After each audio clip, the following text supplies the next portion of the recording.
जय श्री राधा रानी सरकार की, जय श्री कृष्ण भगवान की, जय श्रीमद् भागवत महापुराण की, जय सदगुरुदेव श्री बंसी वाले महाराज की। श्रीमद् भागवत महापुराण के 10वें स्कंद के 29वें और 30वें अध्याय की कथा आज हम आपको सुनाने जा रहे हैं। इन अध्यायों के नाम हैं श्री कृष्ण जी का मुरली नाद और गोपियों का उन्माद तथा श्री कृष्णचंद्र जी की खोज में गोपियों का विलाप करना। श्री सुखदेव जी महाराज आगे की कथा का वर्णन करते हुए कहने लगे हैं कि हे राजा परीक्षित, चीर हरण के समय श्री कृष्ण जी ने गोपियों से ऐसा कहा था कि हम शरद पूर्णिमा को तुम्हारे मन की इच्छा पूरी करेंगे। उस दिन से सब गोपियां आपस में ये कहती थी कि कब आश्विन का महीना आए और कब हम अपने प्राण वल्लभ के साथ रास विलास करके अपने मन की अभिलाषा को पूरी करें।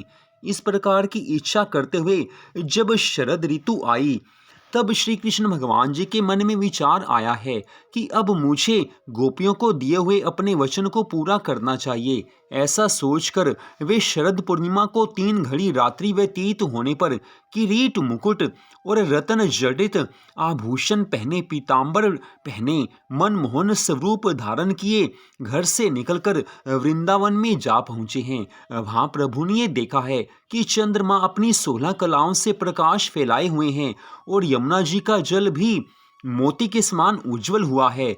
चारों ओर सुगंधित पुष्प खिल रहे हैं और तीनों प्रकार की शीतल, मंद और सुगंधित पवन चारों ओर बह रही है। हे राजा परीक्षित, उस समय वह वृंदावन श्री कृष्णचंद्र जी को बहुत सुहावना लग रहा था। उसी समय श्री मुरली मनोहर ने चरण पहाड़ी पर चढ़कर अपनी मुरली में एक अत्यंत मनोहर राग गाया है और उसी राग के साथ साथ राधा आदि ब्रज बालाओं के नाम ले लेकर उन्हें अपने पास आने की टेर लगाई है। उस समय मुरली मनोहर ने अपनी मुरली में मोहित करने वाला ऐसा सुंदर राग गाया कि उससे सुनते ही राधा आदि समस्त ब्रज गोपियां मोहित होकर श्री कृष्णचंद्र जी से मिलने के लिए वन की ओर दौड़ी चली आई हैं। हे राजा परीक्षित, उस समय जो गोपी दूध काढ़ रही थी उसके हाथों से दूध का पात्र छूट गया। जो भोजन कर रही थी उसने जल तक नहीं पिया। जो रसोई बना रही थी वे उसे ज्यों की त्यों चूल्हे पर रखी छोड़ गई। जो काजल लगा रही थी वे एक आंख में ही काजल लगाकर दौड़ पड़ी है। उस आतुरता के कारण किसी एक ने दूसरे से ये भी नहीं पूछा कि तू किधर जा रही है। जल्दी के कारण गोपियों ने हाथों के आभूषण पैरों में पहन लिए हैं, लहंगे की जगह ओढ़नी पहन ली और लहंगे को सिर पर ओढ़ लिया है। हाथों में चोली लिए हुए वे वन की ओर दौड़ने लगी हैं। जब घर वालों ने उन्हें रोकना चाहा तो उन्होंने किसी का भी कहना नहीं माना है। उस समय एक गोपी अपने पति के चरण दबा रही थी, चरण सेवा कर रही थी। जब वह उठकर चलने लगी तो उसके पति ने उसे नहीं जाने दिया। उस समय वह श्री कृष्ण भगवान जी के ध्यान में अपना शरीर छोड़कर सब गोपियों से पहले श्री कृष्णचंद्र जी के पास जा पहुंची है। उसका ऐसा सच्चा प्रेम देखकर भगवान श्री कृष्ण जी ने उसे अपने रास विलास में सबसे प्रधान स्थान दे दिया है। राजा परीक्षित ने पूछा कि हे सुखदेव जी, उस ब्रज गोपी ने श्री कृष्ण जी को भगवान समझकर प्रेम नहीं किया था। उसने तो वासना की इच्छा करके प्राण त्यागे थे, फिर उसे मुक्ति पद कैसे प्राप्त हुआ। राजा परीक्षित के इन वचनों को सुनकर श्री सुखदेव जी महाराज कहने लगे हैं कि हे राजा परीक्षित, संसार के उत्पन्न करता श्री वैकुंठ नाथ हमेशा एक रस और विकार रहित रहते हैं। जैसे लोहा किसी भी तरह पारस मणि से स्पर्श हो जाए तो वह स्वर्ण बन जाता है और धोखे में भी अमृत पान करने से प्राणी अमर हो जाता है, वैसे ही भगवान के चरणों में किसी भी भाव से मन लगाने वाला प्राणी मुक्ति पद को प्राप्त कर ही लेता है। देखो, शिशुपाल ने भगवान श्री कृष्ण जी को 100 गालियां दी थी और पूतना, बकासुर आदि उनके प्राण लेने के निमित्त आए थे, तो भी उनको दयालु प्रभु ने अपना धाम देकर मुक्ति प्रदान की है। जगतपति भगवान की तरफ जो प्राणी किसी भी भाव से अपना मन लगाए रहते हैं, ध्यान लगाए रहते हैं, उन पर प्रभु सदा प्रसन्न रहते हैं। यह जीव किसी भी प्रकार से भगवान का स्मरण करता है तो उसे भगवान अवश्य ही मोक्ष दे देते हैं। इस कारण उस गोपी को भगवान ने अपनी कृपा से मोक्ष दी थी। श्री सुखदेव जी महाराज कहने लगे हैं कि हे राजा परीक्षित, मुरली की ध्वनि को सुनकर सभी ब्रज बालाएं अत्यंत उमंग में भरकर श्री कृष्ण चंद्र जी के पास आ गई हैं। उस समय भगवान श्री कृष्ण जी ऐसे सुशोभित हो रहे थे जैसे तारागणों के बीच में चंद्रमा हो। जब गोपियां उनकी रूप माधुरी को नेत्रों के मार्ग से पीने लगी, अर्थात उनका सुंदर स्वरूप का दर्शन करने लगी, तब श्री श्याम सुंदर भगवान ने उनकी कुशल क्षेम पूछकर कहा है कि हे गोपियों, तुम्हारे आने से मुझे अत्यंत प्रसन्नता हुई है। अब तुम जो कहो मैं वही कार्य करूं, परंतु पहले मुझे यह बता दो कि इस आधी रात के समय तुम सभी युवती स्त्रियां अपने कुल परिवार की लाज छोड़कर उल्टा सीधा श्रृंगार करके पागलों के समान यहाँ क्यों आई हो? यदि तुम केवल स्नेह के कारण ही मेरे पास आई हो तो यह समय उसके लिए उपयुक्त नहीं है। हे गोपियों, स्त्रियों के लिए अपने पति की आज्ञा का पालन करना और लोक लाज की मर्यादा रखना तपस्या करने के समान कहा गया है। हे गोपियों, वेद शास्त्रों में ऐसा लिखा है कि अपना पति चाहे नेत्रहीन हो, चाहे कोढ़ी हो, कुरूप हो, रोगी हो अथवा कैसा भी क्यों ना हो, उसे ईश्वर के समान समझकर उसकी सेवा करनी चाहिए। जो स्त्रियां ऐसा करती हैं वे संसार में इच्छित आनंद भोग कर अंत समय में स्वर्ग को प्राप्त करती हैं। उन्हीं को कुलवती और पतिव्रता कहा गया है। जो स्त्री अपने पति की निंदा करती है और उसे दुर्वचन कहकर पराये पुरुष से प्रेम करती है, उनकी लोक निंदा होती ही है, लेकिन इसके साथ साथ मृत्यु के पश्चात उन्हें भयंकर नरकों में जाना पड़ता है। अब तुम चांदनी रात में वन की छाया को देख चुकी हो, अतः अब अपने अपने घर में जाकर प्रेम पूर्वक अपने पति की सेवा करो, उसी से तुम्हें सुख प्राप्त होगा। सब गोपियों को आज भगवान उपदेश देते हैं। हे राजा परीक्षित, इस ज्ञान उपदेश को सुनकर सभी गोपियां ठंडी श्वासें लेकर अपने पांव के नख से पृथ्वी कुरेदने लगी हैं और ज्यों की त्यों चित्र के तरह खड़ी रह गई हैं। कुछ देर पूर्व तक उनके मुख पर जो प्रसन्नता विद्यमान थी, एक क्षण में वो नष्ट हो गई है। तब उनमें से जो ब्रजबालाएं चतुर थी इस प्रकार कहने लगी हैं कि हे श्याम सुंदर, तुम बड़े निर्मोही हो। पहले तो तुमने अपनी मुरली में हमारे नाम ले लेकर हमें पुकारा, टेर लगाई, और अब तुम हमारे आने पर ऐसी बातें करते हो। ये प्राण प्यारे, इस समय तुम शास्त्रों की बातें कहकर हमें झमेले में क्यों डालना चाहते हो? हे मनमोहन, जिस प्रकार तुमने हमें इस रात्रि के समय यहाँ बुलाया है, उसी प्रकार अब हमारे मन की अभिलाषा भी पूरी करो। हम वेद शास्त्रों की मर्यादा तथा कुल परिवार की लज्जा को तुम्हारे चरणों में समर्पित कर चुकी हैं। अब हम ऐसा ज्ञान धर्म सीखना नहीं चाहती हैं जो तुम्हें छुड़ाकर संसारी माया मोह में हम लिपट जाएं। हमारा मन तुम्हारे प्रेम के रंग में रंगा हुआ है, अतः अब हम गृहस्थी में नहीं लग सकती, हमारा मन गृहस्थी धर्म में नहीं लग सकता है। अब आपके श्री चरणों को त्याग कर हमें लौट जाना स्वीकार नहीं है। हे प्रभु, हम तो मन वचन तथा कर्म से आपको ही अपना पति समझती हैं। आपकी मंद मधुर मुस्कान ने हमारे मन को मोहित कर लिया है। हे स्वामी, हे प्रभु, जिस प्राणी को आपके चरणों में प्रेम हो जाता है उसे लोक लाज कुल हानि की कोई चिंता नहीं रहती है, आप जानते हो। हे प्रभु, अब शरणागत की लाज आपके हाथ में है। हमने अपने बड़ों से ये सुना है कि जो प्राणी आपसे स्नेह करता है आप भी उसे प्रेम पूर्वक अपना लेते हैं, परंतु आज हमें वह बात मिथ्या प्रतीत हो रही है, वह बात हमें सत्य नहीं लगती है। प्रीति करने वाले परस्पर एक दूसरे के मन का हाल जान लेते हैं, परंतु इस समय आप हमारी प्रीति का हाल कुछ भी नहीं जान रहे हैं, न समझ रहे हैं। वेद शास्त्रों के कथनानुसार जब तक मनुष्य अपना मन संसारी मोहमाया से दूर नहीं करता तब तक वह आपको प्राप्त नहीं कर पाता। उसी के अनुसार हम सबसे प्रीति छोड़कर आपके चरणों में आई हैं। यदि आप हमारे चाहने पर भी हमसे प्रीति नहीं रखते तो आप हमें हमारा मन लौटा दीजिए जिसे आपने चुरा लिया है, नहीं तो फिर आपको हमें अपनी दासी बनाना ही पड़ेगा। यदि आप हमें ठुकरा भी देंगे तो हमारे हृदय के भीतर जो आप बस रहे हैं वहां से निकलकर आप नहीं जा सकते हैं। आपके जिन चरण कमलों की धूलि को प्राप्त करने के लिए ब्रह्मा शिव आदि देवता सदा लालायित रहते हैं, आपका ध्यान करते हैं, उन्हीं श्री चरणों को हम कैसे त्याग दें? हम सब आपके इस मनमोहन स्वरूप की चेरी हैं, दासी हैं तथा अपना तन मन धन सर्वस्व इसी पर न्योछावर करती हैं। भला तीनों लोकों में ऐसा कौन है जो आपकी इस छवि को देखकर तथा आपकी बांसुरी को सुनकर मुग्ध ना हो जाए। हे ब्रजेंद्र, आपका नाम दीनानाथ है, तो विश्व में हमसे अधिक दीन और कोई नहीं हो सकता है। अतः आप हमारी मनोभिलाषा पूरी कीजिए।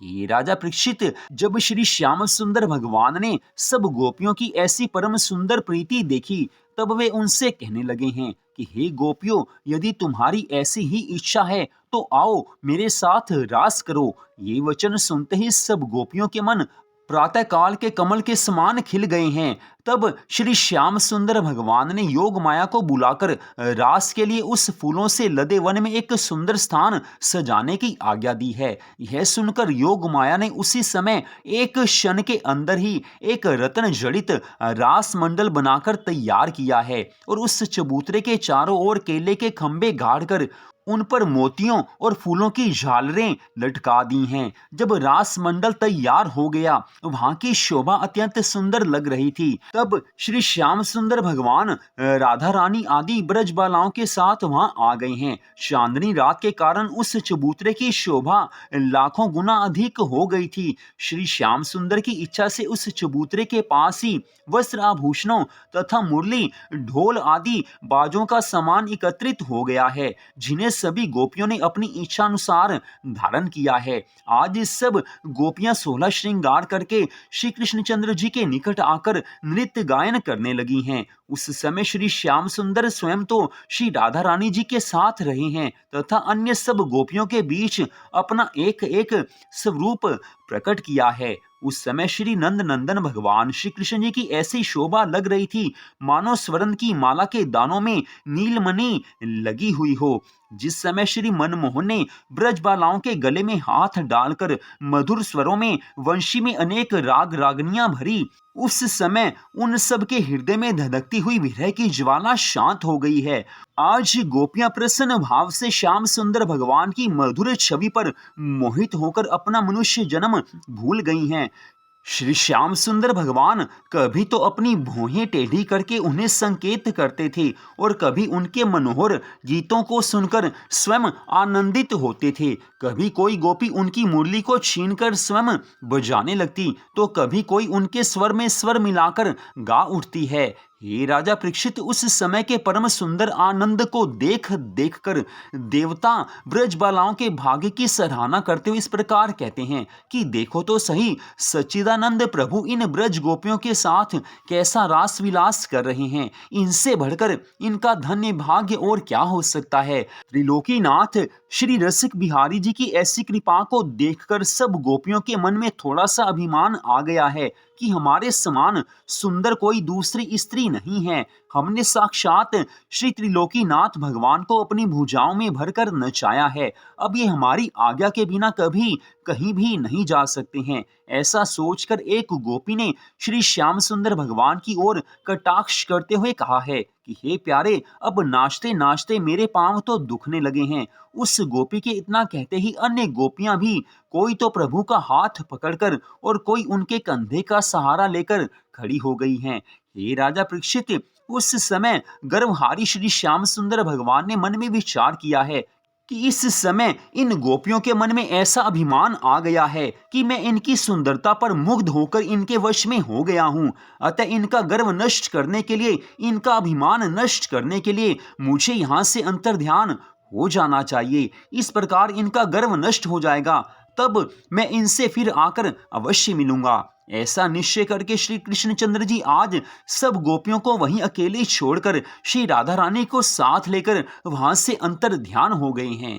तत्पश्चात 30वें अध्याय की कथा का वर्णन करते हुए श्री सुखदेव जी महाराज कहने लगे हैं कि हे राजन, जब श्री कृष्णचंद्र जी राधा रानी के साथ रास मंडल से लुप्त हो गए, तब गोपियों का आनंद स्वप्न के समान भंग हो गया है। उस समय सब गोपियां व्याकुल होकर आपस में कहने लगी हैं कि हे आली, अभी अभी तो श्री नटवर नागर हमारे साथ रास विलास कर रहे थे, परंतु देखते ही देखते ना जाने कहां अदृश्य हो गए हैं। एक गोपी जो श्री कृष्ण जी के लुप्त हो जाने से बहुत व्याकुल थी, इस प्रकार कहने लगी हैं कि हे आली, अभी वे मेरे गले में बाहें डाले हुए थे, यदि तुमने उनको जाते देखा हो तो मुझे बता दो। तब दूसरी गोपी ने, जो श्री मदन मोहन के विरह में उससे भी अधिक व्याकुल थी, उत्तर दिया है कि अरे सखी, यदि मैं उन्हें देख लेती तो जाने ही क्यों देती। ना जाने हमसे ऐसा कौन सा अपराध हो गया है जो वे हमें अकेली छोड़कर इस तरह चले गए हैं। इस भांति सब ब्रज गोपियां अपना अपना दुख एक दूसरे से कहने लगी हैं। जब सब गोपियां बहुत अधीर हो गई तो इस प्रकार कहने लगी कि हे प्राण प्यारे, हम तुम्हारे ऊपर अपना तन मन न्यौछावर कर चुकी हैं, अतः हमें शीघ्रता पूर्वक दर्शन देकर कृतार्थ कीजिए। हे राजा परीक्षित, इस प्रकार बहुत विलाप करने पर तथा ढूंढने पर भी उन्हें श्री कृष्ण जी नहीं मिले हैं, तो वे सब रोती हुई आपस में कहने लगी हैं कि अब हम उन्हें ढूंढने जाएं तो कहाँ जाएं। उसी समय एक सखी कहने लगी हैं कि हे आली, इस वन में जितने वृक्ष तथा पशु पक्षी हैं, वे सब ऋषि मुनि तथा देवताओं के अवतार हैं। श्री रसिक विहारी जी की लीलाओं को देखने के लिए ही इन्होंने ब्रज मंडल में जन्म लिया है। इन्होंने हमारे प्राण प्यारे को अवश्य देखा होगा।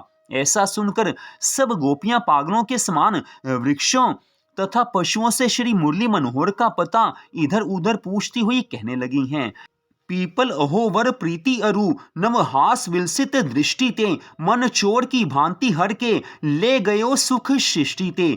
तुलसी अहो कल्याणी है, गोविंद पद प्यारी अली, को दिशि गयो वह, मन मोहन नंद को नंदन चली। उन्हें गोपियां कहने लगी हैं कि हे मोल श्री कदम्ब आदि वृक्षों, तुम ये बताओ कि क्या तुमने हमारे श्याम सुंदर को कहीं जाते देखा है। दूसरी सखी कहने लगी है कि हे कचनार और चंपा के वृक्षों, तुमने कहीं श्री मुरली मनोहर को देखा हो तो हमें उनका पता बता दो। आज श्याम सुंदर भगवान के विरह में तीसरी सखी कहने लगी है कि हे तुलसी, तुम श्री श्याम सुंदर भगवान को अधिक प्रिय हो, तुम्हें उनका पता अवश्य मालूम होगा। चौथी गोपी कहने लगी हैं कि हे अनार, तेरे दांत खिलखिलाकर हंस रहे हैं, इससे ऐसा मालूम होता है कि तूने मदन मोहन प्यारे को अवश्य देखा है। पांचवी ने कहा कि हे कदली, यदि तूने उन्हें देखा है तो हमें बता दे। छठी सखी कहने लगी है कि हे अशोक, तेरा नाम अशोक इसीलिए है कि तू पराये शोक को दूर करता है, पराये दुख को दूर करता है। अब तू हमारा भी शोक दूर कर दे। हम सब श्री श्याम सुंदर भगवान के वीरे सागर में डूब रही हैं, यदि तूने उन्हें देखा हो तो हमें बता दे। आज सब गोपियां पागलों की तरह सभी दिशाओं में श्याम सुंदर भगवान का पता पूछने लगी हैं, लेकिन सब प्रकार से सर्वत्र पूछते फिरने पर भी जब उनका पता नहीं मिला तो वे सब गोपियां अत्यंत व्याकुल होकर विलाप करने लगी हैं। उस समय एक गोपी ने एक स्थान पर श्री श्याम सुंदर भगवान का चरण चिन्ह देखकर सबको बताया है। उसी चरण चिन्ह को आधार बनाकर जब गोपियां आगे की ओर बढ़ी तो उन्हें कुछ दूरी पर एक स्त्री का चरण चिन्ह दिखाई दिया है। उस चिन्ह को देखकर वे आपस में कहने लगी हैं कि नारी चिन्ह प्रगटे अब प्यारी, इकले गए न कुंज बिहारी, पियत एकांत प्रीति रस प्यारो, कौन सुहाग उदो भयो भारी। हे सखी, राधा रानी उन्हें बहुत प्यारी हैं, इसलिए वे उसे साथ लेकर गए हैं। राधा रानी ने पूर्व जन्म में भगवान शिव और माता पार्वती की बड़ी तपस्या की थी, इसलिए अब इस जन्म में श्याम सुंदर भगवान के साथ रहकर अकेले ही आनंद पाती है। यह सुनकर एक दूसरी सखी कहने लगी है कि हे आली, श्री कन्हैया जी का ध्यान करने वाला प्राणी मुक्ति प्राप्त करता है, परंतु राधा रानी की समानता वह भी नहीं कर सकता, क्योंकि वह श्री कृष्णचंद्र जी के गले में बाहें डालकर अपना जीवन धन्य बनाती हैं। इस प्रकार वार्तालाप करते हुए जब कुछ दूर पर वो आगे बढ़ी हैं तो उन्होंने क्या देखा कि श्री राधा रानी के चरण चिन्ह वहां से लुप्त हो गए हैं। उस समय परस्पर सबने ऐसा कहा है कि हे आली, ऐसा ज्ञात होता है कि इस स्थान से आगे श्री मुरली मनोहर भगवान राधा रानी को गोद में उठाकर ले गए हैं। कुछ देर आगे चलकर घास के कारण जब उन्हें कोई चरण चिन्ह दिखाई नहीं दिया तो सब व्याकुल हो गई हैं। जिस समय वे विलाप करती हुई इधर उधर घूम रही थी उस समय एक स्थान पर उन्होंने मुलायम पत्तों का बिछौना तथा उसके ऊपर पड़ा हुआ फूलों का ढेर देखा है। उसे पहचान कर एक गोपी ने कहा है कि हे सखी, हमारे चित्त चोर ने यहाँ बैठकर राधा रानी का श्रृंगार करने के पश्चात उनकी चोटी को फूलों से गूंथा है। उस समय श्री राधा रानी को जब उनका मुखारविंद दिखाई नहीं दिया होगा, तब उसने अपनी आरसी को अपने सामने कर लिया होगा ताकि वह श्री श्याम सुंदर भगवान की छवि को निहारती रहें। कुछ दूर आगे जाकर उन्होंने ऐसा देखा है कि राधा रानी वन में अकेली खड़ी रो रो कर इस प्रकार कह रही थी कि हे प्राण प्यारे, तुम मुझे इस रात्रि के समय वन में अकेली छोड़कर कहाँ चले गए हो? मैं इस अंधेरी रात्रि में भयभीत हो रही हूँ, आपके बिना व्याकुल हो रही हूँ, आपके बिना अधीर हो रही हूँ। हे श्याम सुंदर, अपने दर्शन देकर मुझे कृतार्थ करो। इस समय आपके दर्शनों के बिना मुझे चैन नहीं है, मुझे आनंद नहीं मिलता, मुझे सुख नहीं मिलता है। आज श्री राधा रानी व्याकुल अवस्था में हैं, आंखों से आंसू झरझर बह रहे हैं। श्री राधा कृष्ण प्रेम अलौकिक है, इस लोक जैसा प्रेम नहीं है। वो तो भाव राज्य का प्रेम है जिन्हें केवल भगवान के भक्त ही समझ सकते हैं। श्री श्याम सुंदर भगवान के विरह में सब गोपियां व्याकुल हैं। राधा रानी को खड़ी देखकर सब गोपियों को प्रसन्नता हुई है। सभी गोपियां दौड़कर आज श्री राधा रानी जी से गले जा लगी हैं, बार बार पूछने लगी हैं कि हमारे प्राण प्यारे श्री श्याम सुंदर कहाँ चले गए हैं। सखियों की ऐसी बात सुनकर श्री राधा रानी ठंडी श्वासें लेकर इस प्रकार कहने लगी हैं कि हे सखियों, निष्ठुर श्री श्याम सुंदर का पता तुम मुझसे क्या पूछती हो? मुझे तो स्वयं ही ऐसा मालूम नहीं है कि वह मुझे छोड़कर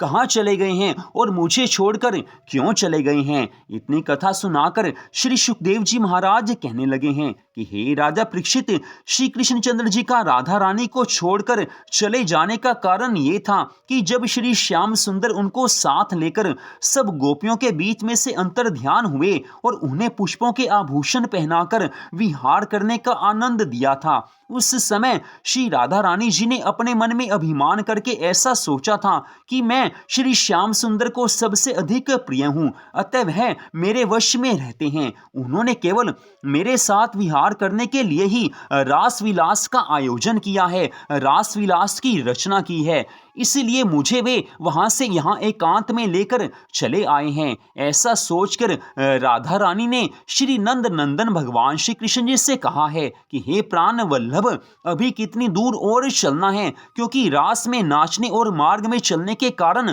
मेरे पांव दुखने लगे हैं, इसलिए तुम मुझे अपने कंधे पर बैठाकर ले चलो। राधा रानी के ऐसे वचन सुनकर प्रभु ने ऐसा जान लिया है कि अब राधा रानी को भी अभिमान आ गया है, इसलिए अब शीघ्र ही उनका अभिमान दूर कर देना चाहिए। ऐसा निश्चय करके श्री श्याम सुंदर ने नीचे बैठाकर मुस्कुराते हुए उनसे कहा है कि अच्छा तो आओ, तुम मेरे कंधे पर बैठ जाओ।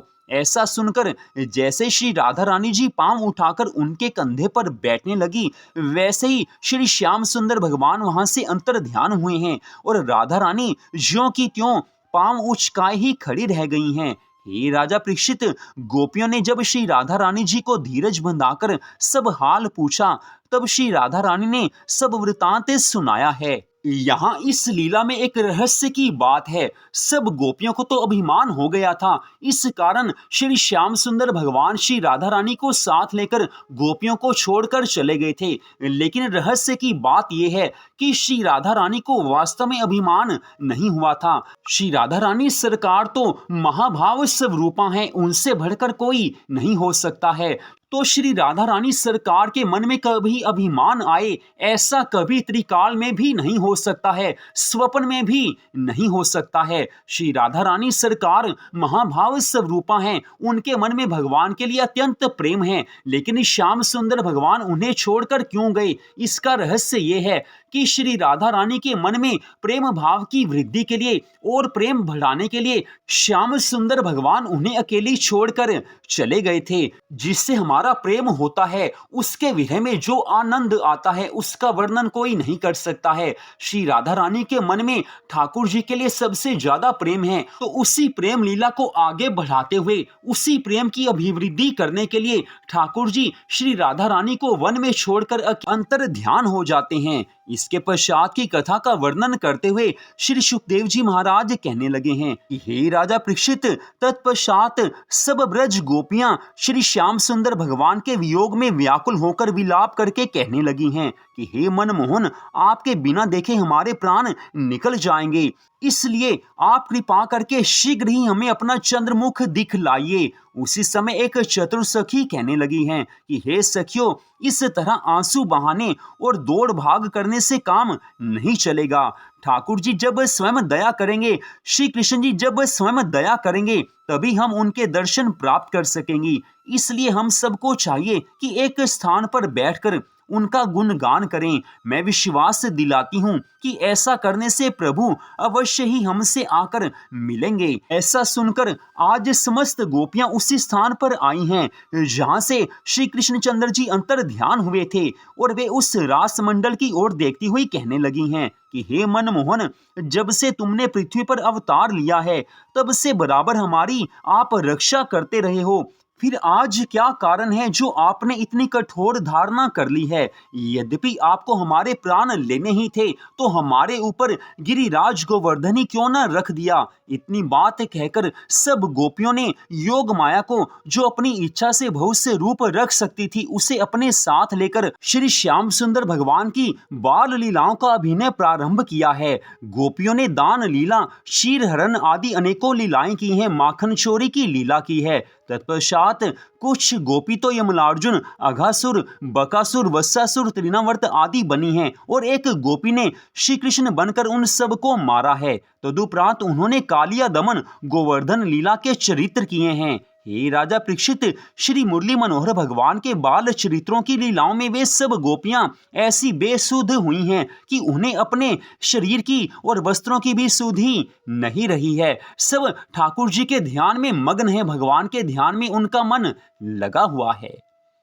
तो यहीं पर आज की इस परम सुंदर कथा का विश्राम होता है। अगले भाग में आप इससे आगे की कथा को सुन पाएंगे।